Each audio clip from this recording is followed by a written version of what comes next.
After 9/11, I was going to visit Iran. And beside me, sitting one lady. So I have a habit, anytime I sit on the plane, I'm scared of flying. So I have this prayer always with me, a book of prayer. And always read that book of prayer. I'm sure lots of brothers, they do that. So, but I was saying like this, Bismillahirrahmanirrahim, and reading it to myself. So this lady beside me, when I finished the prayer, she asked me, "What's your name?" I said, "Hossein." She said, "Hossein? Where are you from?" "Iran." "Iran?" I said, "Yes." "So what are you saying?" I said, "Oh, I'm praying. I asked the God for forgiveness." "What? Why?" I said, "Because maybe something happened in the plane. And I just pray." So, why? And suddenly she started realize myself, I think that she started praying herself beside me.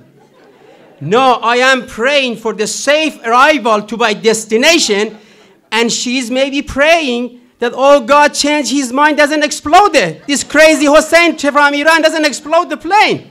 I'm sure maybe she was doing that. I'm concerned. I feel she's really tense beside me. Concerned. You know, I'm going to make this lady happy. So I went and grabbed my small bag I had. I came down, and I said, you know, I'm going to scare her to a little bit. So I started going my hand inside the bag and keep looking. I said, oh my gosh, she's keep looking at me. So I grabbed this Chronicle Herald newspaper. And I said, here is a story about me. He says, the major players, like I was saying that we are major players in Halifax who move in the economy. There was a story about us. So I gave her to read that, and suddenly she started smiling. Oh my God, you're doing a lot of this? I said, yeah. I said, I tell you another story. Look at this picture. After 9/11, when it happened, all these planes came to Halifax. And believe me, I went to the airport here, and I have all my model homes in all my condominium full of guests, all of them. And I started talking to her.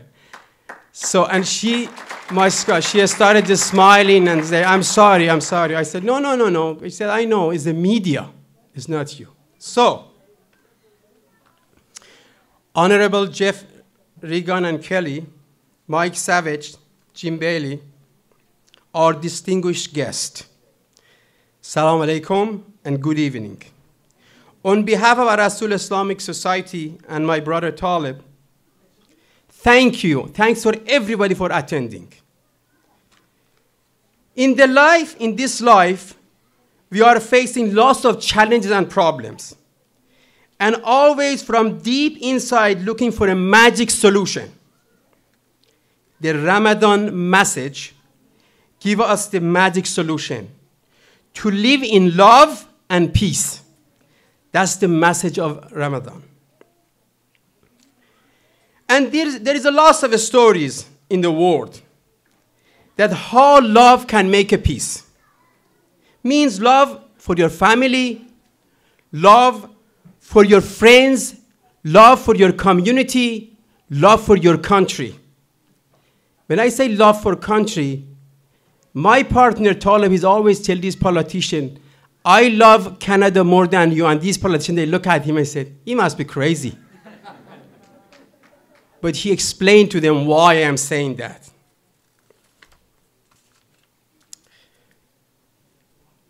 To let you know how to distinguish the real love from the false love, I tell you another story. There was a wise man, everybody used to go to him and ask for advice and the solution.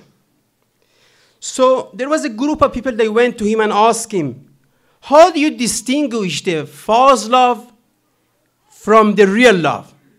And this man said, okay, he told them that one time, he said, I made a big pot of soup and invite the Fallsman people, the real Fallsman people, invite them, and love Fallsman people, invite them, and sit them facing each other and put a bowl of soup in front of them.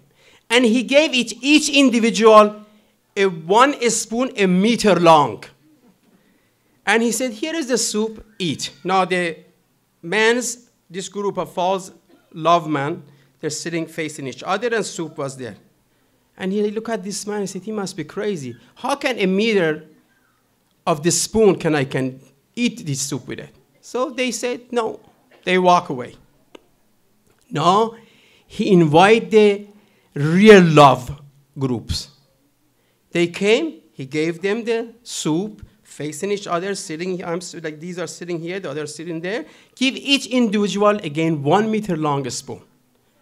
What these guys did was they started feeding each other. They grabbed the soup and feeding their friends. I feed they feed this, the other side, and the other side feed each others. So that's what we call it sharing. And each one of them start, because they love each other, they start sharing the food together. So the love for humanity always was taught in all the religions. All of our prophets, they talk about love for humanity. And they always say, don't broke your light to walk in dark. We have a different religion, we have a different languages, we have a different color of skin. But we all have one master, one superpower, and that's God. Mark Twain says, the universal brotherhood of man is our most precious possession. Now, in this place, this is what we teach our kids. In this country, this is what we teach. How to love each other and how to be kind to each other. And this country of Canada, it taught us this, that how can we share together, be friends together, be close together. One small story I tell you, there was a guy, we have almost thousands of people that work in our industry. And we don't know them. They work for us. Some say passing by me and all of them say hello, hello, and they pass. One time, one guy worked for me, and for 15 years, I never know, because we never ask question. What religion are you? What color are you? Lots of different. So he says to me that he talks and he said, do you know what religion I am? I didn't know. I said, no, I never ask. You're a good man, hard worker, as I'm Jewish. There was another guy worked for us for 15 years, Kevin Farran. Talib, you know him. God bless his soul. What happened was he worked in our office as an accountant for 15 years. One time there was one girl, she came, she used to work for us. She came and she had some dispute. This Kevin was really tough and rough, always he hold our money. He was very tight with those kind of things. He was good, God bless his soul.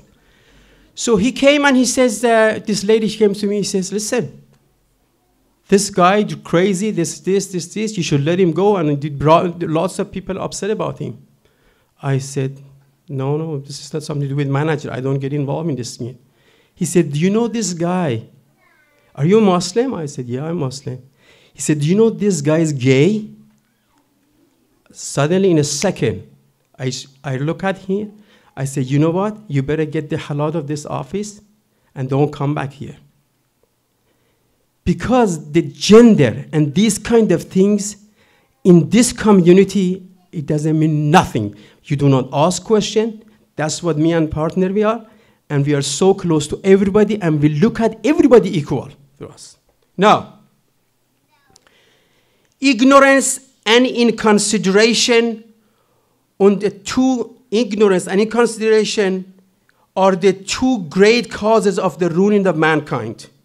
And the ISIS is one of them. That's why Sayyid keeps telling, We have to tell our politicians, as already he mentioned it, and we have to tell our media that we have to expose who are helping these crazy people. Who are the people? Who are the one actually financing? How create this thing here? We have to actually expose these people there because it's really hurting our religion so bad. Thank you again for sharing food with us. Thank you.